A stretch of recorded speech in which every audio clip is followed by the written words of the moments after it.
None of all these things, or none of these things, make a great thumbnail.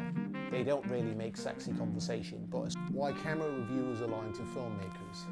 Okay. And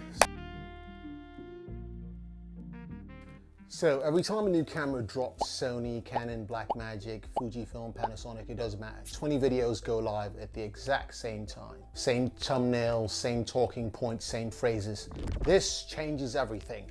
It's a game changer. Nothing else comes close. And here's what new filmmakers don't understand. Most of these videos are not reviews of any organic sense of the word. They're basically industry compliance. What do I mean by that? If you're trying to decide where to spend $3,000, $5,000, $15,000, hopefully not making that $15,000 decision based on YouTube videos alone, you are probably being influenced by a system that's built on access. Why do I know, or how do I know? Well, I've worked in marketing in this industry a bit before, and actually, without divulging anything, I just know. So let me show you exactly how it runs. Manufacturers send cameras to major creators weeks or months before the camera launches. Those creators sign NDAs, they agree to embargo dates. Sometimes those products will come with suggested focus points, what to emphasize, what features to demo. Then the launch day comes and everybody drops their video simultaneously. That is not a coincidence, that is the deal. A launch day review might pull 500,000 views, the same video posted 3 weeks later, maybe 20,000. These guys need the CPM. They need the views to pay their bills. So you can't honestly expect them to torch relationships to generate real income. If your business depends on early access, you're not incentivized to destroy that access. I'm not saying it's a character flaw, I'm just saying it's a structural reality. That's how these men pay their mortgages, rent, and whatever. The YouTube algorithm, or the system that generates revenue, isn't exactly pushing reviewers to lie, but what it is doing is removing every incentive they had to tell you the truth or be objective. Now here's the subtle part of this. Because most reviewers don't outright lie, they're actually quite careful about that. The tactic is to omit, reframe, and soften. Bad rolling shutter that would ruin a shoot becomes manageable. A camera that underperforms in certain situations becomes highly situational. An actual workflow nightmare becomes power user territory. I'm not talking about small quirks that might annoy one person. I'm talking about glaring design problems, glaring feature gaps, things that will directly affect your production. What you'll hear in these early reviews are versions of, yeah, but you can work with it. The other thing you'll hear about in these early reviews are talking points, marketing talking points. What you hear is the big numbers, whatever K resolution, whatever sensor designation, and whatever RAW number, like 16-bit RAW. And here's where it gets technical, and this matters. These same reviewers cannot or will not tell you whether that 16-bit RAW is linear or logarithmic, because that difference completely changes what that number or what those number means. Without you knowing if the RAW is linear or logarithmic, the 16-bit number is kind of pointless. The reason they lead with 16-bit RAW without explaining it is simple. 16 sounds better than 12. Bigger sounds better than linear RAW at 16-bit. But the truth is, logarithmic RAW encoded at 12-bit or even 10-bit can deliver more usable information than linear RAW at 16-bit, depending entirely on what the sensor's actually outputting and how that data is being encoded. That's a video for itself, but the point is they're giving you the number without the context, and the number without the context is not information, it's marketing.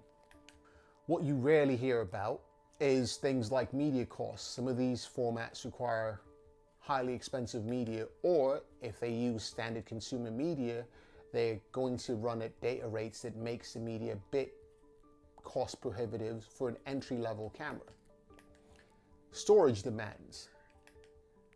Reviewers might hype up RAW recording in the camera, but what they're not going to talk about is the storage demands. True RAW from a high resolution sensor can run you 2 or 3 terabytes a day.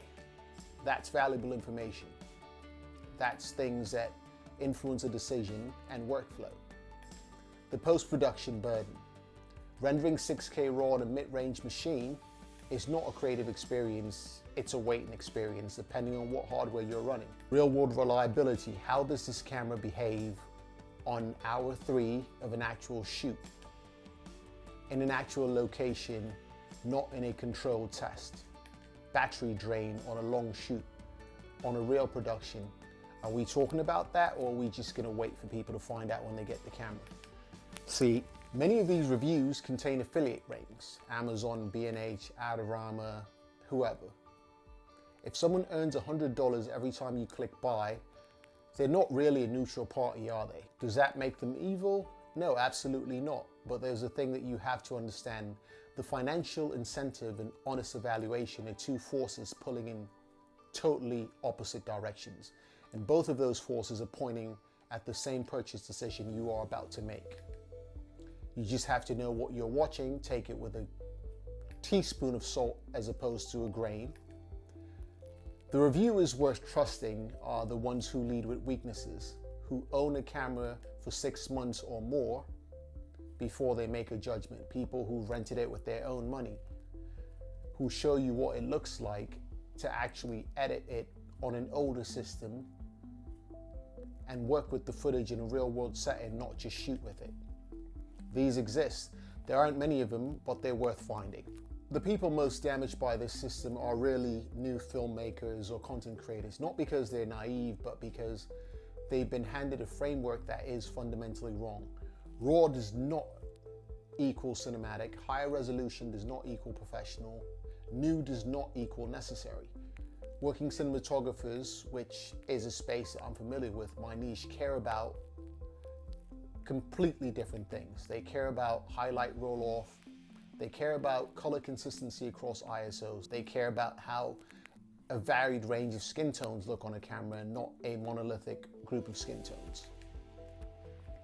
They care about workflow efficiency. What does it take to get from the card to a graded timeline? They care about reliability. What happens on hour 6 of a shoot on a hot location?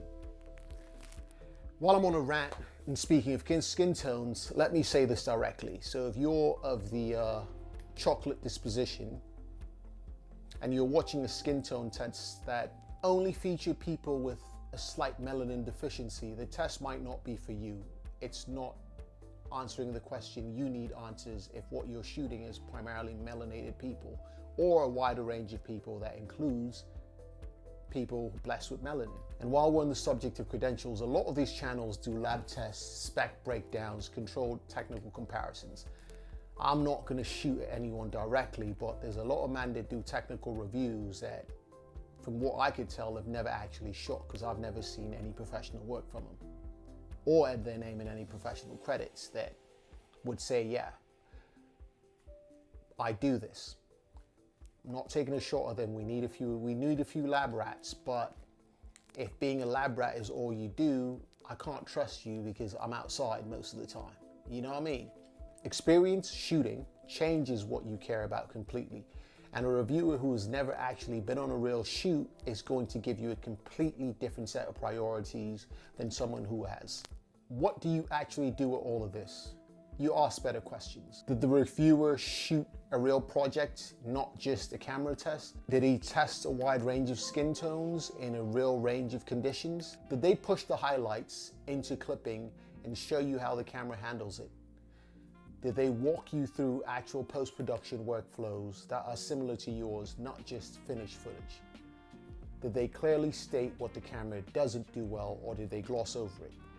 If the answer to most of these is no, you're not watching a review, you're watching marketing with better production value. The camera industry does not sell cameras, it sells aspiration. And it needs to keep selling you new technology, because if they told you your current camera was good enough, you wouldn't buy the next one. The review industry doesn't sell information, it sells access. So the next time 15 creators tell you a camera changes everything, ask yourself, does it change storytelling or does it change their affiliate revenue? Buy tools, not hype. Most importantly, buy tools that actually make you want to go out and create. And another piece of organic advice I'd offer is that you try to pay attention to reviews from creators or filmmakers that do things similar to you. If a guy is a documentary shooter, you should probably pay more attention to his take on a tool than a guy who's doing branded content. If a guy is a narrative filmmaker and you're a narrative filmmaker, that's probably the guy's opinion you should take. And that's it. But also remember, all of these men have to eat, so they may not be intentionally misleading you, but they're doing what's best for their CPM, whatever revenue stream they have from YouTube, and their relationships with these manufacturers. I've been on the other side, now I'm on this side, so just trying to give you a hand in understanding what you're dealing with. If you found this helpful, like, comment, subscribe, because apparently I do not say that enough.